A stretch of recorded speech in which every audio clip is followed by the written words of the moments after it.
Bonjour à tous, j'espère que vous avez passé un bon week-end. Donc on repart pour une semaine et donc la dernière semaine de cours à distance avant les vacances avec la correction des exercices de vendredi que vous deviez faire vendredi 27 mars. Donc vous deviez réduire les expressions suivantes et je vous avais expliqué dans une vidéo un petit peu comment ça marchait.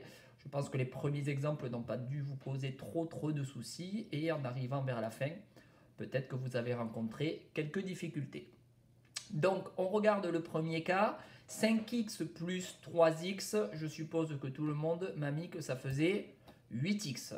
D'accord? Si j'ajoute 5x plus 3x, c'est comme si j'ajoutais 5 pommes plus 3 pommes. Et donc, ça fait 8 pommes. Je pense que personne ne m'a mis x carré. D'accord? X carré, ce n'est pas du tout la même chose. Il faudrait qu'on ait du x multiplié par du x, comme on a pu le voir la dernière fois. 3y moins 8y, de la même manière, je fais 3 moins 8.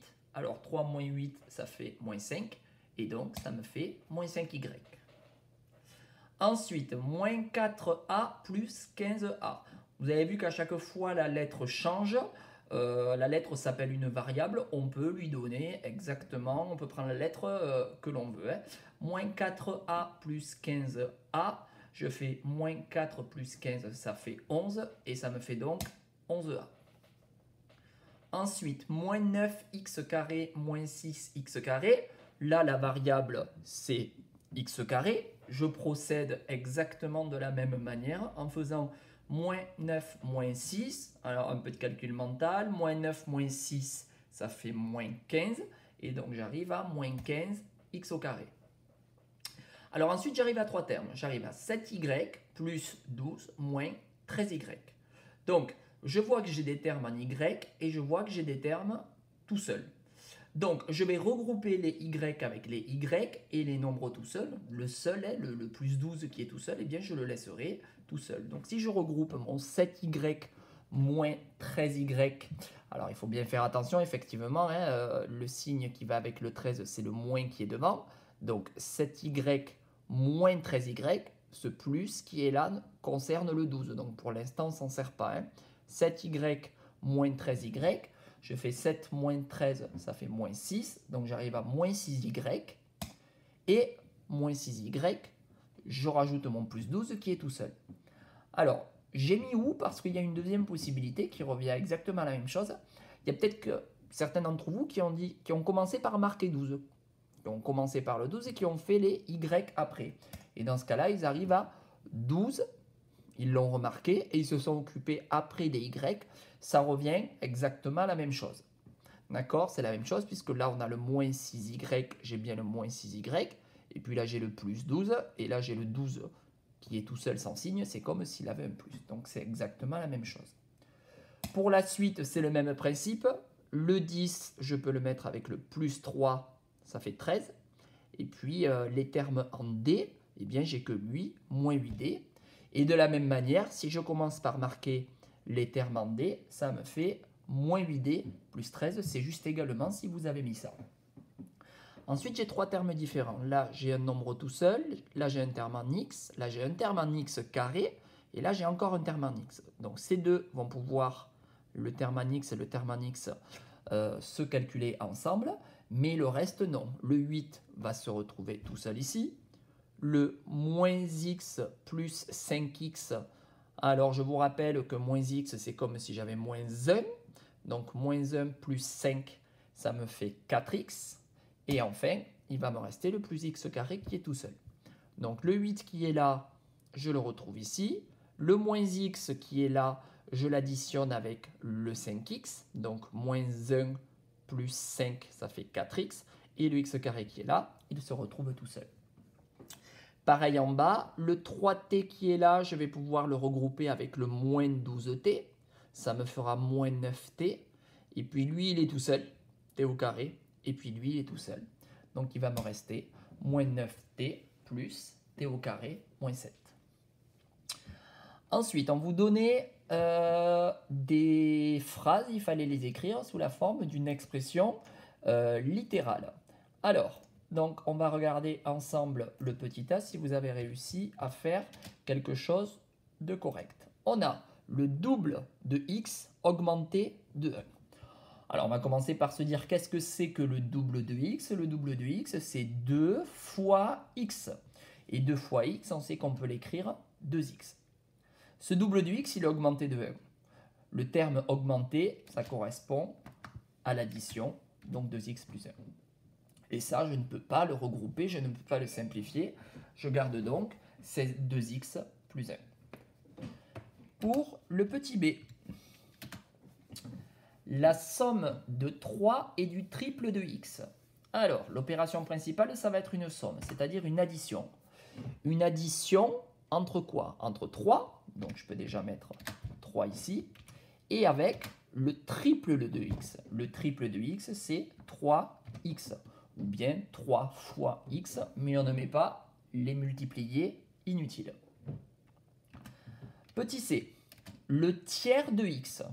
Alors, le tiers de x, c'est quand on fait une division par 3.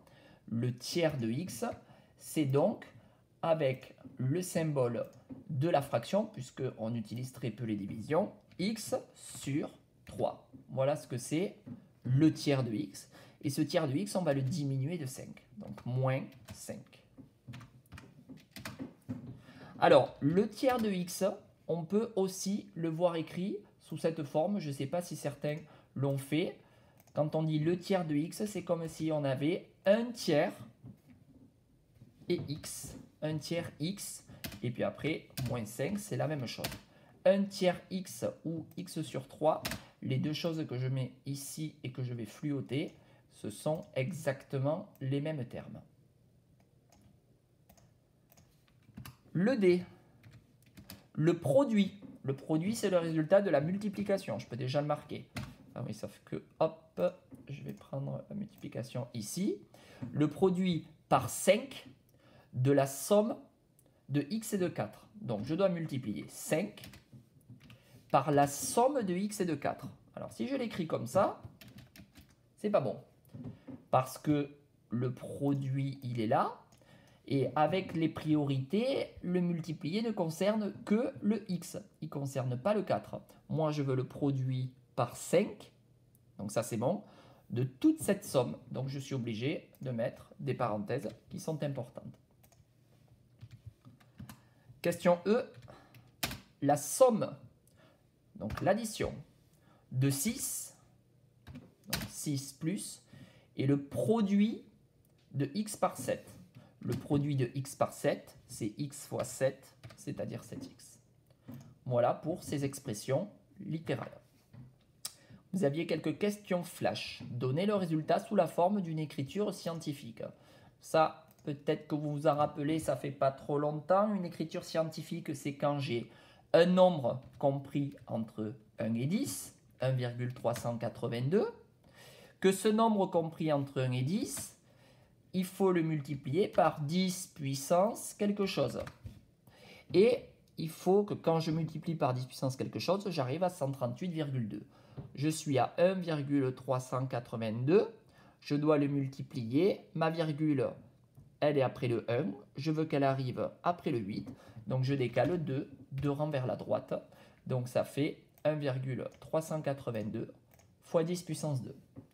On l'a fait il n'y a pas longtemps, vous aviez quand même compris, j'ai l'impression, donc vous devriez l'avoir trouvé celui-là.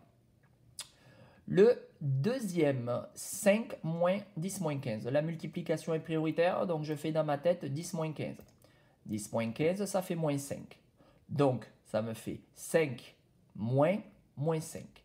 Je sais que 2 moins côte à côte comme ça fait un plus. Donc, il me reste 5 plus 5, ce qui fait 10. 4,8 divisé par 6. Alors, je vais faire la division comme s'il n'y avait pas la virgule, c'est-à-dire 48 divisé par 6. 48 divisé par 6, c'est la table. Dans la table de 6, il y a 48, ça ferait 8. S'il n'y avait pas la virgule, ça me ferait ce résultat. Sauf que là, la virgule, elle est placée ici et j'ai un chiffre après la virgule. Ça veut dire qu'au final, je dois aussi avoir un chiffre après la virgule.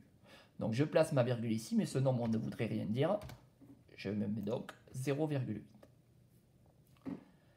Quel est le reste dans la division euclidienne de 61 par 56? Imaginez que vous posez la division de 61 par 56. Donc on se pose la question, dans 61, combien de paquets de 56 je peux faire? Bien entendu, je peux en faire qu'un seul. Et je regarde combien il reste. Bon, ben, un paquet de 56 pour aller à 61, il reste 5. Comparer les deux nombres suivants. Ça veut dire qui est le plus grand, dire qui est le plus petit. 4,57 fois 10 puissance 3. J'ai le droit dans ma tête de me dire à quoi est égal à ce nombre. Alors, il faut que je le fasse dans ma tête. Moi, je vais le marquer pour la correction. Mais ce nombre, si je multiplie par 10 puissance 3, ça veut dire que je décale la virgule de 3 rangs. J'arrive à 4570. Et ici, pareil. C'est comme si je décalais la virgule de 2 rangs. J'arrive à 4225. Si j'arrive à le visualiser sous cette forme, je vois bien que celui-là, c'est le plus grand. Et que donc, j'ai donc ce signe ici, supérieur.